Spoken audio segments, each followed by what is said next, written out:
Abunguruza abanyagihugu babakura ahahoze hari isoko nkuru ya Bujumbura bavuga ko baruhijwe n'ibinogo vyuzuye aho mu gisagara ca Bujumbura. Isoko ryacawe kw'isoko nkuru ya Bujumbura riratwiganira uko hameze. Mabarabara nyene yuzuye ibinogo n'ahantu hamwe utoca hari imanga. Fatiye nk'ibinogo biri kw'isoko nkuru ya Bujumbura. Imodoka ziguma zipfa amaraso marutiragira muri parikingi aho imbere y'isoko aho bita kuri Sojemak yateye isoni ibinogo birimo.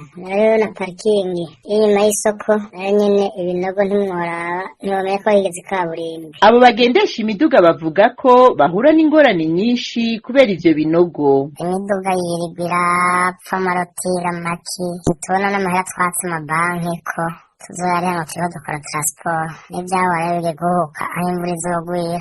Muravye no muri ya parikingi tuba turimwo naho nyene ibinogo birimwo. Abunguruza abantu babavana ku bituro biri inyuma y'ahahoze isoko nkuru ya Bujumbura basaba abaramutswe igisagara ca Bujumbura gukora uko bashoboye kugira ivyo bibanza birimwo ibinogo bikogwe canke bizibigwe imiduga yabo itarahapfira burundu. Mu ruganda rwa RPA ntiturashobora kuvugana n'abajejwe igisagara ca Bujumbura kugira batubwire icoba kiriko kirakogwa kugira ivyo bibanza bisanugwe.